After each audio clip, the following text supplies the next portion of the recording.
Hello friends, welcome to our channel.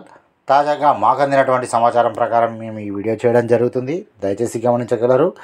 ఇక YouTube videos చేయడం ద్వారా ఒక ఉద్యోగి తన ఉద్యోగాలని కోల్పోవాల్సిన పరిస్థితి వచ్చింది.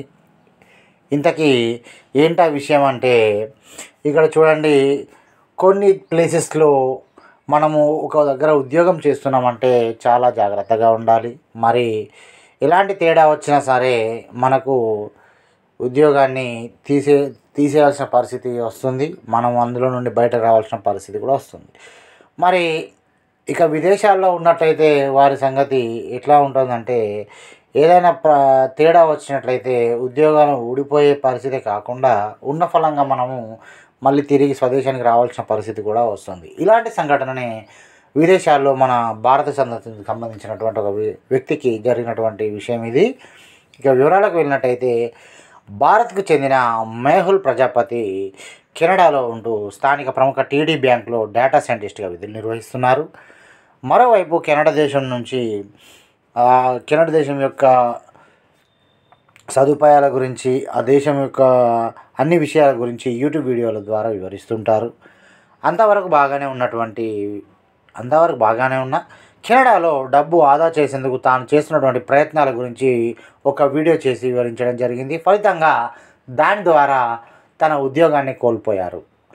ఎందుకు అనంటే, ఇంతకీ ఏం జరిగిందనేటువంటి విషయం చూసుకున్నట్టయితే, ఈ మేహుల్ ప్రజాపతి టీడీ బ్యాంక్లో డేటా సైంటిస్ట్గా పనిచేస్తున్నారు.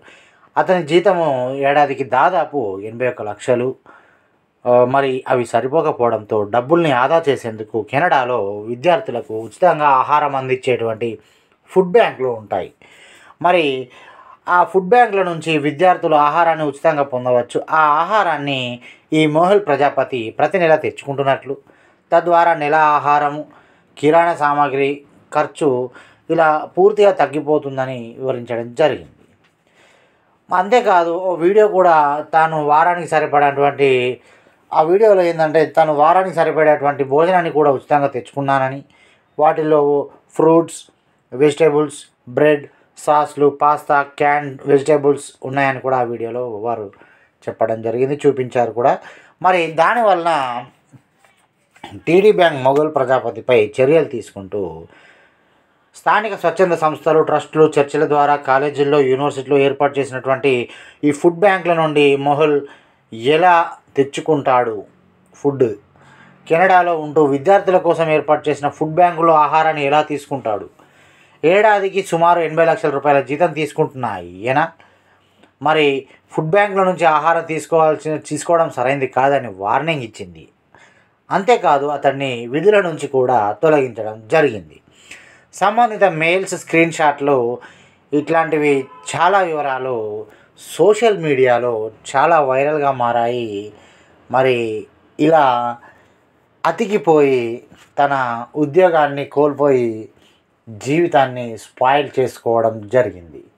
మరి ఫ్రెండ్స్, యూట్యూబ్ వీడియోస్ చేసేటప్పుడు లేదా ఏదైనా సోషల్ మీడియాలో మీరు వీడియోని పోస్ట్ చేసేటప్పుడు మనము తగు జాగ్రత్తలు తీసుకోవడం చాలా మంచిది. సో ఇది ఒక ఉదాహరణగా తీసుకొని అందరూ జాగ్రత్తలు పాటించి పోస్ట్ చేయండి అని మా ఛానల్ తరఫున మేము మనస్ఫూర్తిగా కోరుకుంటున్నాము. మరి ఫ్రెండ్స్, ఇదండి విషయం. ఈ వీడియో కనుక మీకు నచ్చినట్టయితే లైక్ చేయండి, షేర్ చేయండి. ఇంకా ఎవరైతే మన ఛానల్ని సబ్స్క్రైబ్ చేసుకోలేదో ఫ్రెండ్స్, దయచేసి మన ఛానల్ని సబ్స్క్రైబ్ చేసుకోండి. ఇక ఉంటానండి. నేను మీ వంకాల సతీష్ కుమార్. Thank you. జై హింద్.